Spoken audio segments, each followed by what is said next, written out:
Hello everyone, once again welcome to the कुंजाई training session.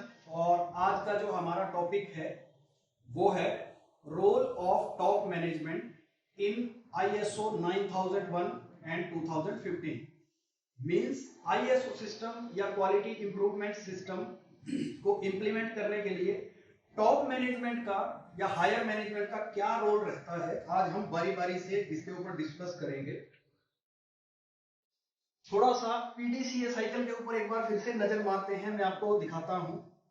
So first one is planning, how to plan for quality improvement system. Second is to provide support and operation. Third one is performance evaluation, it is clause 9, means internal auditor, external auditor, performance monitoring. And 10th is improvement, means what improvement we have done, Kaizen activities, and again this cycle goes to planning section. आप जैसे screen पे देख पा रहे हैं, ये जितनी processes हैं इन सभी में लीडरशिप यानी टॉप मैनेजमेंट का कंप्लीट रोल रहता है। टॉप मैनेजमेंट की हर एक स्टेज पे इन्वॉल्वमेंट रहती है, हम बारी बारी से डिस्कस करेंगे। सो this is clause 4 of 9001-2015 context of the organization planning. First one, 4.1 is understanding the organization and its context. Top management को इस एक्टिविटी में इन्वॉल्व होना पड़ेगा कि ऑर्गेनाइजेशन का कंटेक्स्ट क्या है और ऑर्गेनाइजेशन को क्या डिलीवर करना है। Self determined external and internal issues, हमारे बिजनेस में एक्सटर्नल इंटरनल इश्यूज क्या आने वाले हैं, क्या आते हैं, उसको एड्रेस करना। Relevant to its purpose, relevant to strategic directions and affect its ability to achieve proposed result of QMS। Means QMS setup करते टाइम जो जो चुनौतियों का सामना करना पड़ेगा या करना पड़ता है, वो सारे इश्यूज एड्रेस करने पड़ेंगे। Next, understanding the organization and its context means organization shall determine external internal issues, understanding needs and expectation of the interested parties में हमारे स्टेक होल्डर्स, हमारे कस्टमर्स, हमारे सप्लायर्स और सराउंडिंग्स में जो भी रेगुलेटरी बॉडीज या स्टैट्यूटरी बॉडीज हैं वो आते हैं, हमारे interested parties. So first is interested parties हैं कौन कौन से, it is to be determined, ये डिटरमाइन करना पड़ता है। Requirement of these interested parties, ये जो इंटरेस्टेड पार्टीज हैं इनकी रिक्वायरमेंट क्या है, मींस कस्टमर की हमसे रिक्वायरमेंट क्या है, सप्लायर की हमसे रिक्वायरमेंट क्या है। इसके बाद अगर कोई रेगुलेटरी बॉडी है, कोई स्टैट्यूटरी बॉडी है, कोई ऑर्गेनाइजेशन, गवर्नमेंट ऑर्गेनाइजेशन है, पॉल्यूशन कंट्रोल बोर्ड है, उनकी एक्सपेक्टेशन हमारे से क्या है। So organisation means top management shall monitor and review above information. जो टॉप मैनेजमेंट है उनका रोल रहता है कि इन सब इंफॉर्मेशन के ऊपर उनको रिव्यू करना है, उसको मॉनिटर करना है। Second, third one, scope of quality management system. जो क्वालिटी मैनेजमेंट सिस्टम सेटअप हो रहा है या सेटअप हुआ है उसका दायरा क्या है, उसकी लिमिट्स कहां कहां है, right. So requirement of, let's see, organization shall establish, implement, maintain and continuously improve QMS। Top management should implement, maintain and continually improve QMS, like determine the inputs and output, input और output process में क्या रहने वाली हैं, sequence क्या होगा उसका, कौन सा क्राइटेरिया उस पे हमें लगाना पड़ेगा, राइट। डिटरमाइन रिसोर्सेज, कौन कौन से रिसोर्सेज हैं, मैन, मशीन, मटेरियल, मेथड, आपको उसको प्रोवाइड करना है। Address the risk and opportunity, evaluation of these processes, improve these processes and QMS को हम कैसे डे बाय डे हम इंप्रूव कर सकते हैं क्वालिटी मैनेजमेंट सिस्टम को। Next clause is leadership, which is basically a clause meant for top management. Top management shall take accountability for the effectiveness of QMS. Quality policy और quality objective किसी भी organization में setup करने होते हैं, setup होते हैं. Ensure the integration of QMS into organization business process, right.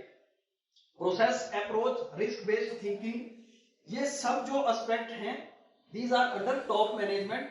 Communication of the QMS, जो पूरी ऑर्गेनाइजेशन में कम्युनिकेशन होता है, QMS कैसे काम करेगा, क्वालिटी मैनेजमेंट सिस्टम कैसे इंप्लीमेंट होगा, क्या इसकी प्रोसेस रहेगी, कौन मॉनिटर करेगा, ये सारा कम्युनिकेशन टॉप मैनेजमेंट या मैनेजमेंट रिप्रेजेंटेटिव के थ्रू होता है. प्रमोटिंग इंप्रूवमेंट, जो भी इंप्रूवमेंट है, लाइक काइजन एक्टिविटीज हैं या उनका अवार्ड रिकॉग्निशन है, AD है, प्रॉब्लम सॉल्विंग टेक्निक्स हैं, इनका भी जो मॉनिटरिंग रहती है, रिव्यू रहता है, that must be communicated to the top management. Commitment with respect to the customer focus. Top management should commit to the customer कि हमें कस्टमर के ऊपर फोकस करना है, कस्टमर की क्या रिक्वायरमेंट है. One more important aspect is quality policy. एक पॉलिसी जो किसी भी ऑर्गेनाइजेशन में टॉप मैनेजमेंट उसको इस्टेब्लिश करता है, इंप्लीमेंट करता है, मेंटेन करता है, which is context to the organization, relevant to the context of the organization. Provide framework for the quality objective. It is role of top management. इसमें एक कमिटमेंट डालना पड़ेगा क्वालिटी पॉलिसी में, जो ये बताता है कि हम कस्टमर को कंप्लीटली सेटिस्फाई करेंगे, right. Communicating the quality policy, इसके बाद का काम होता है जो भी क्वालिटी पॉलिसी का एक ड्राफ्ट बनाया, इसको इंटरेस्टेड पार्टीज, चाहे वो हमारे कस्टमर हो, चाहे हमारे वेंडर हो, चाहे विद इन ऑर्गेनाइजेशन है, चाहे कोई स्टैट्यूटरी या रेगुलेटरी बॉडी है, उनको कम्युनिकेट करना है. This is our quality policy. हमारी कंपनी इस क्वालिटी पॉलिसी पे क्वालिटी को मेंटेन करती है. Role, responsibility and authority means KRA, ये डिफाइन होता है किसी भी ऑर्गेनाइजेशन में through HR by the top management. QMS में किस पर्सन का क्या रोल रहेगा, लाइक मैनेजमेंट रिप्रेजेंटेटिव, कौन ऑडिट करेगा, कौन ऑडिटी होगा, किस डिपार्टमेंट को कौन लीड करेगा फॉर QMS. सो इस तरह की जो भी रिस्पॉन्सिबिलिटीज असाइन होंगी, that will assigned bye top management.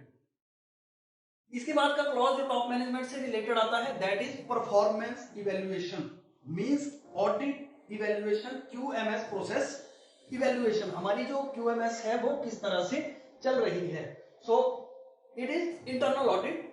Organisation shall conduct internal audit at plan interval to provide information that QMS conform to on standard requirement. Means top management को एक plan setup करना है कि हम इस frequency पे yearly 2 बार या yearly 3 बार internal audit करेंगे, और जो इंटरनल ऑडिटर्स होंगे, राइट, जो इंटरनल ऑडिटर्स होंगे वो कंप्लीट रिपोर्ट बनाएंगे और वो रिपोर्ट सबमिट होगी टॉप मैनेजमेंट को, right. Organization shall plan audit program, जो मैंने बताया, take appropriate CAPA corrective and preventive action, जो भी किसी भी डिपार्टमेंट ने किसी भी ऑर्गेनाइजेशन में लिए हैं या किसी इंडिविजुअल ने करेक्टिव एंड प्रिवेंटिव एक्शन लिए हैं, वो सारे के सारे डॉक्यूमेंटेड इंफॉर्मेशन, मींस वो सारे डॉक्यूमेंट होंगे, जैसे मैंने अपनी प्रीवियस वीडियो में बताया था, 8D फॉर्मेट बनता है, and it must be communicated to the top management. So management review, अब सारा ऑडिट प्लानिंग हो गई, ऑडिट परफॉर्म हो गए, ऑडिट की रिपोर्ट बन गई और उसके करेक्टिव एक्शन हमने ले लिए. अब इसके बाद इसकी जो कम्युनिकेशन रहेगी वो सारी रहेगी मैनेजमेंट रिव्यू मीटिंग में, जिसको हम MRM बोलते हैं. MRM की फ्रीक्वेंसी डिसाइड करना, कब MRM होगा, कौन उसको चेयर करेगा और क्या क्या टॉपिक उसमें डिस्कस होने हैं. So it comes under clause 9.3 management review. Management review में क्या क्या इनपुट थे, मतलब उस मैनेजमेंट रिव्यू मीटिंग के लिए क्या क्या इनपुट होने चाहिए, क्या टॉपिक डिस्कस करने हैं, वो सब रिटन डॉक्यूमेंट होता है। और मीटिंग के दौरान या मीटिंग के बीच में जो आउटपुट निकल के आती हैं, जो भी आउटकम निकल के आती हैं कि आगे क्यूएमएस को कैसे चलाना है, वो भी सारा डॉक्यूमेंटेड होता है। That is called management review output. Last one is clause 10 which is improvement. QMS complete हुई और वो कैसे उसमें इंप्रूवमेंट आया, मींस कोई प्रॉब्लम कंप्लीट पीडीसीए साइकिल में हम इंप्रूवमेंट कैसे लाए और उसमें कैसे इंप्रूवमेंट आया। So organisations have determined and select opportunities for improvement. MRM के दौरान हमें देखना है कि कौन सी ऐसी प्रोसेस है जिसको हम और बेहतर बना सकते हैं। कोई भी नॉन कंफर्मिटी एनसीआई है और उसके अगेंस्ट में करेक्टिव एक्शन लिया है, that is under improvement. Continual improvement 10.3 की अगर हम बात करें तो उससे रिलेटेड काइजन एक्टिविटीज या कोई भी एनसी क्लोजर या कोई आपने करेक्टिव एक्शन प्रिवेंटिव एक्शन लिया है, that is under clause 10 improvement. So these are some roles which top management is to be included in the complete QMS system. So it is all about the top management system. Thank you.